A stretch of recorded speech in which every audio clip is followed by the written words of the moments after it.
have the date. Alright, for the assessment brief, so please don't just start to do what you think is right, read the brief carefully. So this task is under dynamic malware analysis, which means you are going to run the malware for task 3 and 4. And we have 5 tasks in total. All submissions are PDF only, not a Word document. After that, I don't think AI will help you here. It's useless to use AI because it won't help you in analysis. So you don't need this part. But if you use AI and I catch you, you're in much bigger trouble. So the assessment brief, there are 5 different things to do. The first one is that you must answer all the 5 questions and structure carefully the way it appears here. So the first thing is that this is dynamic analysis of malware. It means that we can still do some static analysis of the malware. Because static prepares us for dynamic. We can't just know exactly what to do with the malware without static analysis of the malware. So always static comes before dynamic, which means that it involves running and execution of the malware. So for this assessment, we are going to run the malware, we are going to execute the malware. And if you use your laptop, you're on your own. Okay. So the first task, of course, there are some risks that are involved when we analyze a piece of malware. So task number 1 is called risk quantification. And I think I may have a class talking about risk only in malware. So number 1 task is purely theoretical task and it's worth 10 marks. So here it says explain the risk from performing the analysis on an unknown. The key word here is unknown piece of malware. So it means it's not malware.exe or ASP.exe. It means any piece of malware. So when you write for this part, I'm looking at not telling me that for ASP.exe only, no. How can you analyze a malware? What are the risks you face when you analyze an unknown piece of malware? So students, let's identify important parts of an assessment brief. Okay, and it says that quantify the risk, which means assign some values. For example, is the risk like extreme? If you want to talk about like range, extreme, low, medium, or you can say the risk is 1, 2, 3, 4, 5. And you have to find a scale to talk about the risk. In NPT at level 5, in the first assessment, you could see that we used to quantify it with NIST standard, maybe 8, 9 something, and it says it's from 1 to 5, and 5 being the highest critical level, which means if I do this, it may destroy my Windows 10. And again, one more thing, the brief says that the platform we assume is Windows 10, which means it's not a Linux OS. So all the risks we're talking about are how they can affect Windows, and you can put a value on each of these ones. So you can say, if the risk is like minimal, you can say, okay, I can ignore this is 1. If the risk is very high, you can give it something as high as 5, and you have to maintain the scale. Or you can use letters like high, low, medium, and things like that. So stick to only one of that one. What are examples of risk we can face when we analyze a piece of malware dynamically? What are those examples? One of them is called data exfiltration. I will give you one answer, so I don't know if you get 0. Data exfiltration means that if you analyze a piece of malware and you run the malware, it may copy some things and send out to a remote user. Those are the kind of vulnerabilities, and those are the risks we face when we run a piece of malware. What is the malware going to do? And you can now make a list of those things and then add the importance. If the malware is doing exfiltration, let's say I work for Apple and I have the specs for a new iPhone 20 Pro Max or whatever.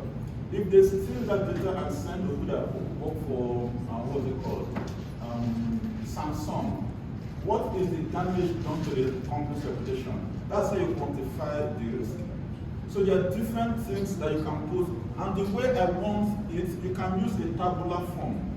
Tabular form means you can put the risk, you can put maybe the value of the risk, and then how do we mitigate that risk? So when you talk about risk, you need to advise us again, how do we mitigate? Mitigation means how do we avoid the risk?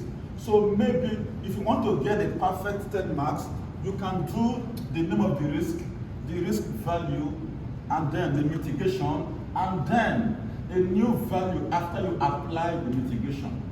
So let's say before the risk was extremely high without the mitigation. After mitigation, the value decreased to like no longer possible. That means you've covered every aspect of the risk. So task number one is purely theoretical. I prefer to see table in this task. Don't just write, you can write, but I don't need screenshot for task number one. So it's worth 10 marks. Look at your work quiet today. I thought you can't talk. See? Assessment will break you down. So, read carefully and know what you are doing. Don't make careless assumptions. Alright, task number two. So I expect you to get very good marks on number one, because you go and do the research. You can even start number one right now, because you can research on different kind of risk when you do different kinds of malware. You can find things online and then write in your own way, so you don't come out as plagiarism. For number two, this is similar to the previous assessment. That's why I said that this year is a lot easier with second assessment, because every year students score more marks on assessment number two. So the second task, process, environment, and procedures. Again, read carefully.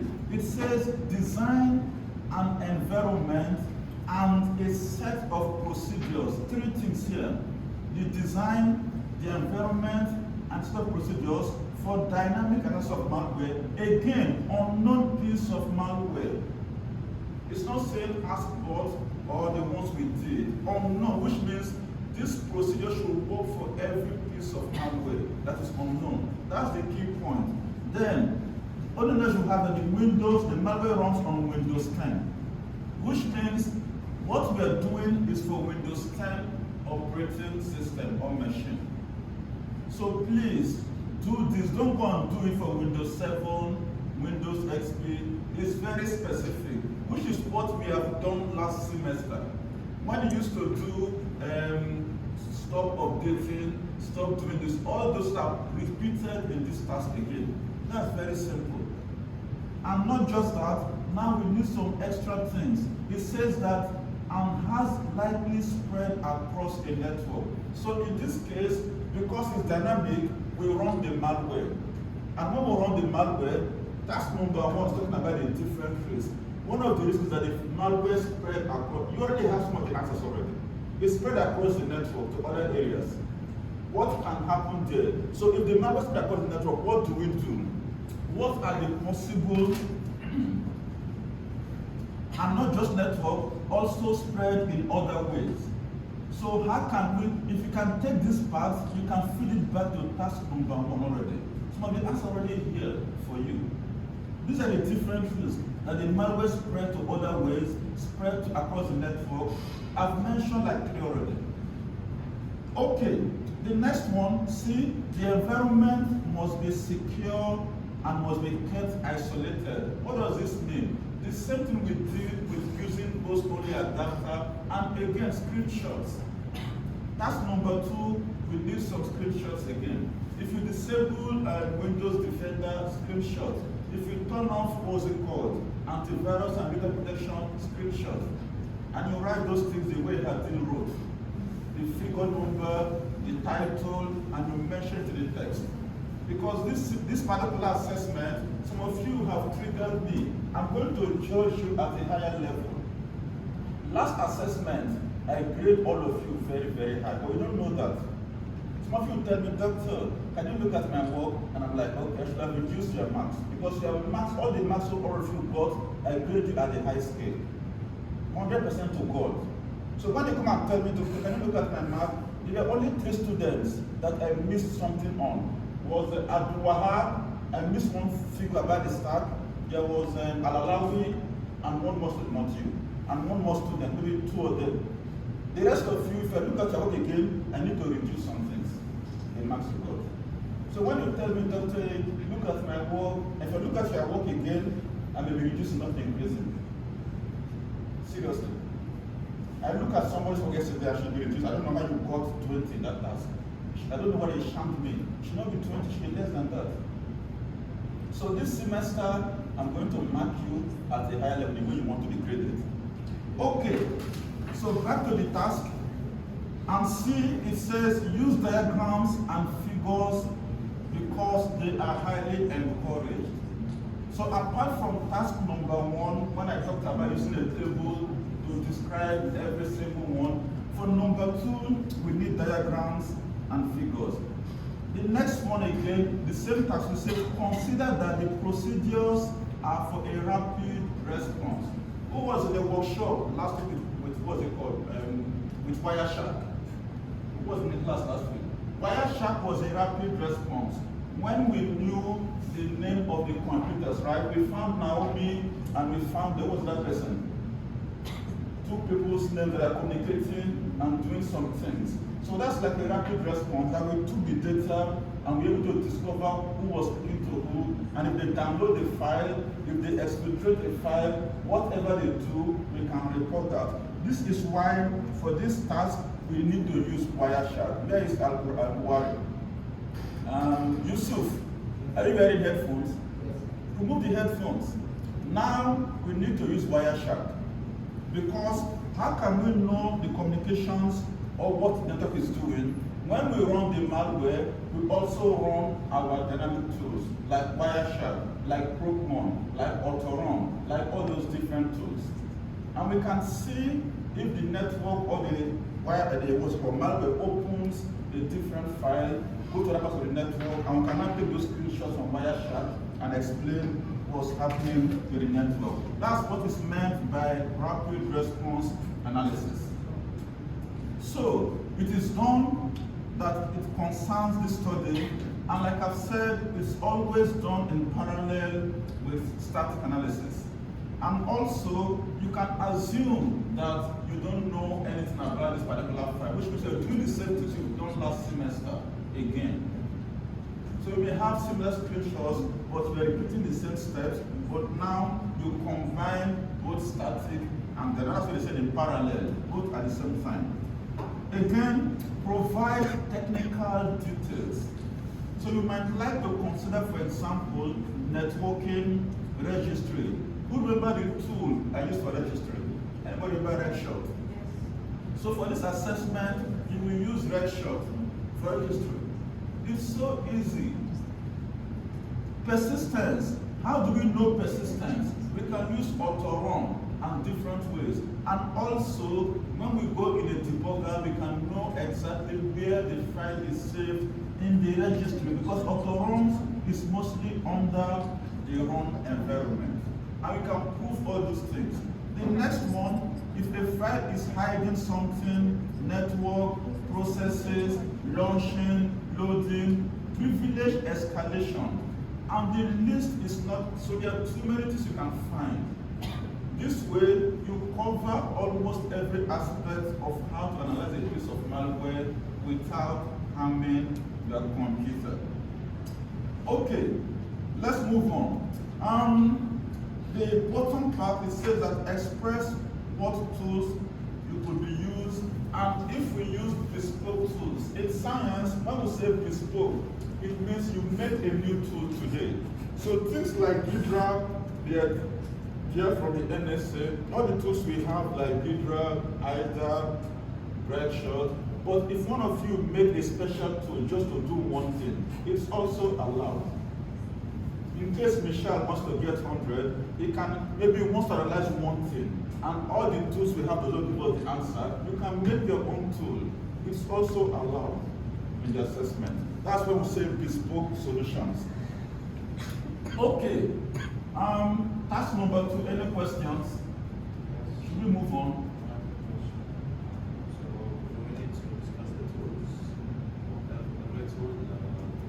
So this is not only telling you to discuss the tools.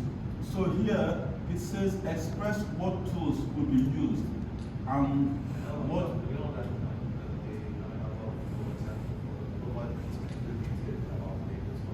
Yeah, so here you want to describe what tools you may use in case of networking. For example, I'll give you the answer again, Wireshark. So if you want to know networking activities, Wireshark is your tool that will tell you what connects to what and what server. And you can even see the IP address. If they open the URL, you can see it there. So you have to mention that. You can mention the tools used for every of these technical details. So I've talked about registry with RegShot. Does it not make sense to you like that?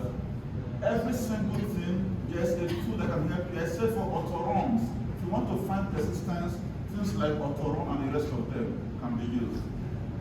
Okay, and then number 3, so this task is worth 20% of the marks. And then to task number 3 is now the practical dynamic analysis of the task board. So here, you want to extract the file. Of course, you've made the right environment in task number 1 and 2. So now you have to perform the analysis on this piece of malware. So the same one you did for the quick assessment and demonstrate your findings about the malware. Again, use tables, diagrams, snapshots, and all those things. Because we need to see that you've done it and we can feel the sequence of events that you've done. For this task, I don't care about what you do with Wireshark. You can do it, what's it called? VirusTotal. It does not get it up to level of 20. So most of you last assessment will do very well with like DIE, some good work with VirusTotal. It does not get up to level of 20. For you to get up to 20, it means you actually you actually analyze the source code, which means you use a tool, in this case like Hydra, either one of those tools, to look at the sequence of events of the function that you think are malicious. That's when you get to the level of 20. And if you do it correctly, that's when you get 25. So for this task, the first thing you want to do is to actually run the malware. And again, you can see any change to the files or any command and control computation that is being observed, any modification to the history, any obfuscation techniques, any encoded or encoding being used. So this is what we are trying to see for this task. 1, 2, 3, 5 things. You may find more things. It's okay for us, it's good for us. And then how do you do it? We give you more details. Number 1, it says run and observe. When you run the file, maybe nothing happens. It doesn't mean something's going on. Because some malware are called logic bombs. Like you will see in the workshop today when I start the class. The malware is running, and that was used for last year's assessment. And you see students crying, doctor, it's not working, I run the malware, nothing happens. I know, but you have to give the right conditions for the malware to behave the way it wants to behave. Malware authors are very smart.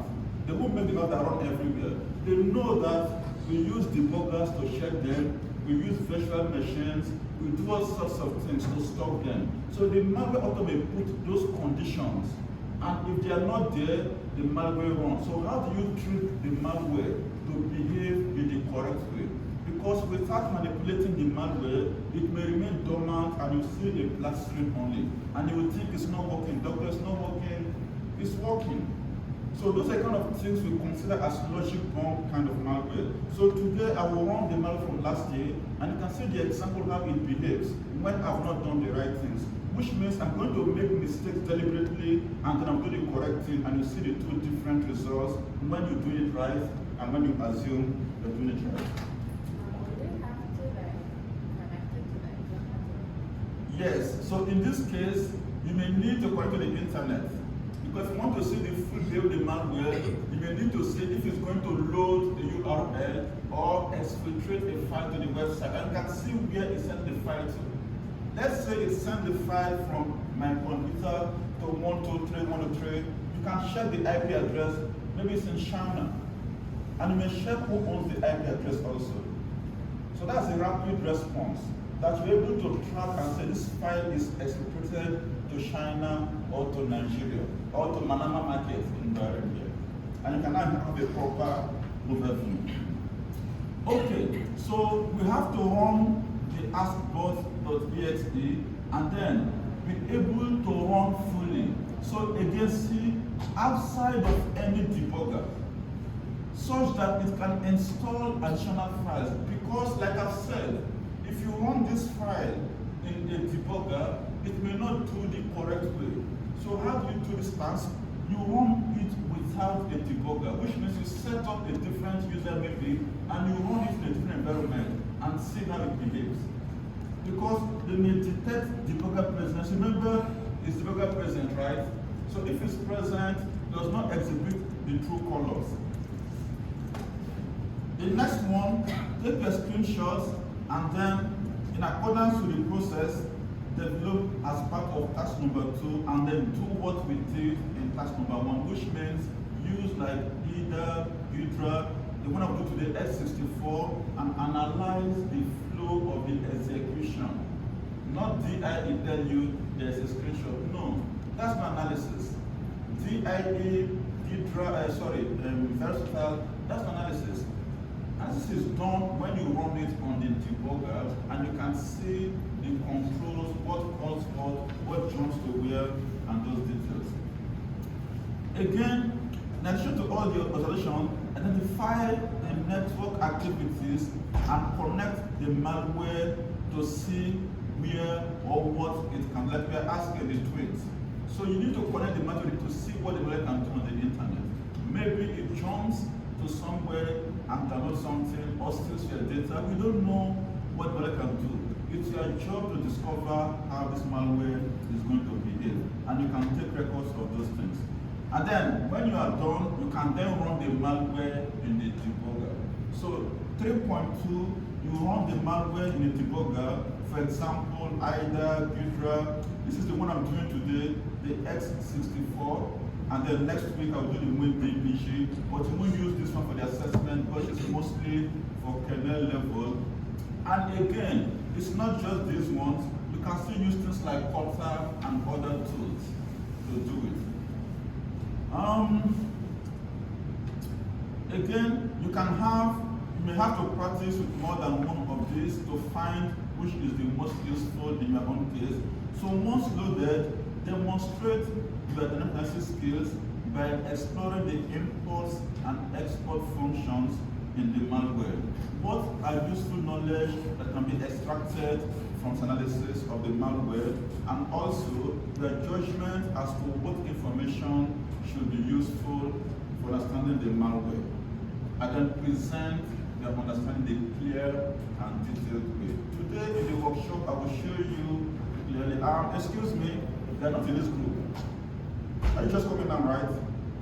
You've already missed the entire class, so don't waste your time. You can come for the next group. It's better for you. So once loaded, we can then demonstrate our skills. That is task number 3, and it's worth 30% of the module. The next one is number 4. The same task again we've done last semester, the same kind of things, but malware.exe. Again, 30%, similar things to what I explained, but now we've already done it that the file is a .NET, which means if you have a .NET file, you need to use intermediate language debuggers to examine these files, because they may have some embedded payloads, they may have obfuscation, all sorts of things. So again, you need to know, because you've already done it, you have some idea. But again, you're coming in with a clean mind that let's assume you don't know it's a .NET, you can still use the DIE to confirm these things, and then proceed to use the right tools, and we'll mention their names again, and you can work with this. Okay, so what? Let's say from the static analysis, we have some idea of how it's You already know what it's doing. Yeah, so you're just repeating some of those things, and then going to more details. So what do we do? Again, it's dynamic, so make the appropriate tools and techniques. This is left for you, the student, to decide. Some of you may use one tool, others may use different tools. They may all be doing the same job. It is fine. So we can't all use the exact same tool, but you already know the kind of tools we use for intermediate language kind of .NET files. Okay, so what do you want to look at for? Locate and demonstrate the capture of a suspicious activity, which means we think there is something suspicious here, and we want this on the debugger, not on VirusTotal or on DIE. This could be the embedded link to extracted information that is actually being observed in memory or other means. So you can go and find all these things. Again, observe what calls the malware makes to the environment and the operating system, and interpret and express your understanding of this from a high-level point of view. You are allowed to use Google. For example, if the malware calls get full path name A, you go to the Microsoft Learn and you see what it is doing, because I don't want to go and memorize everything. So you can Google Microsoft development and you see the name of the function, what it is meant to do. So in that case, Google is your friend. Again, use your basic and advanced skills to help you with the supporting evidence. This is what 30 marks. And finally, conclusions. So conclusion reflects on the challenge of dynamic analysis of malware, giving specifics or examples relating to the experience gained in this study. So what have you learned during the whole course of studying malware at level 6? What did you notice? What is the something you think differently? Maybe you see a file and the file is like PDF. Do you think it's a PDF file? Maybe it's not a PDF, maybe it's a malware. So all those things are what you've learned across the last 2 semesters. Again, focus on one or a few interrelated key aspects in order to make a solid that I'm trying to include everything. So try to narrow the answer to something more tangible that we can understand. Not trying to throw different things in different areas and hope that one of them will stick. Okay, and this is what 10 marks. So students mostly at least get some good marks in this 10 marks, because again, it's theoretical and it's your own understanding of how you reflect on dynamic malware analysis. For the layout, the cover page, table of content, brief introduction, and the 5 tasks. Students, some of you can write task number 1, and on that same page, you still write task number 2 under it. No. Professional, task 1 finish, go to the new blank page, and start task number 2 clearly. You want to make your work neat and beautiful also. It helps. Not when you finish task 1, and then let's say this is the end of task 1, and then task 2 is here. And I'm trying to find where is task number 2 or task 1. You need to have the subheadings and the ones below them clearly. Use bold text. Make your work look decent. Alright, what else? Now, the part where you may lose, some of you think that you lose marks because you don't have good grammar. Mostly, the worst case, you may lose maybe 1 mark. You won't lose mark because you don't spell something correctly, or you don't have number of figures. You may lose 1 mark. So, organization, number all figures and tables. And again, use the number inside the message, the text. So for example, according to figure 1.1, not figure 1, you know the exact figure number. Don't say figure above or figure below. If I see that, it breaks my heart at this level. Figure below, you may have 1,000 figures below. So the person push all the figures below. But if we say figure 1.1, we know the exact figure 1.1. That's how you write at this level. Not table above, table below. No. The exact, that's how we say include the table number, figure number, and mention it in the text. That's when you have a solid case for the marks. Number 2, use presentable formats. And for example, use headers and break into subsections. Coming back to the task, look here. For task number 3C, we have 3.1, 3.2. You can do different things under the subheadings and you break it down clearly. So let's say any figure under 3.2 can be named figure 3.2.1, 3.2.2, and things like that. That's how you write even a final year project. Where are we up to? Again, don't try, you've already learned these things in FYP. Don't write long sentences that have lots of clause and clause and clause. Keep the sentence simple and straight to the point. That's how we want to see things. And students, be careful with appendix. Look, should be referred to from the main body. Anything that's appendix is something not important to the core of the report. You cannot put your important screenshots in appendix. It's irrelevant. Appendix is meant to hold extra things. For example, you have like 3 screenshots, and the first one give you like, okay, I put this command and I got these IP addresses. You still have lots of IP addresses. The remaining 2, they can be in the appendix. But not all 3 of them are important in the appendix. Appendix is meant to hold what is not so important, not the critical thing. So be careful with appendix, because nobody will go and read appendix. It's irrelevant.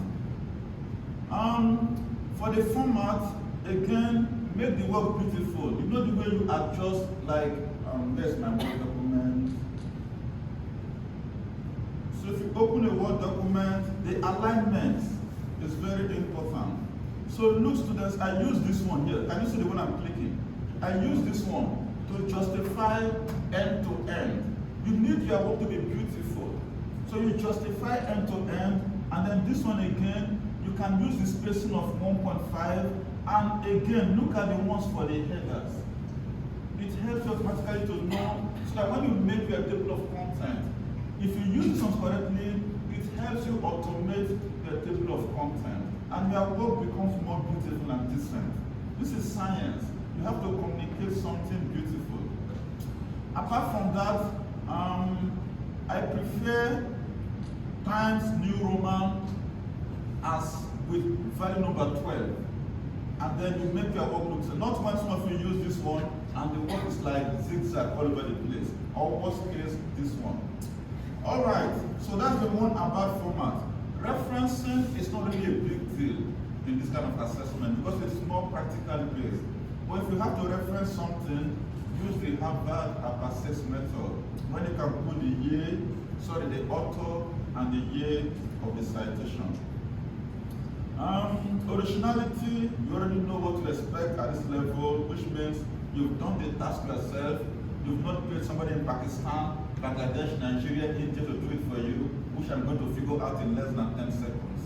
So originality should be coming from you. There's nothing difficult here. If you come to the classes from now to the end of the semester, you can score 100% in this assessment.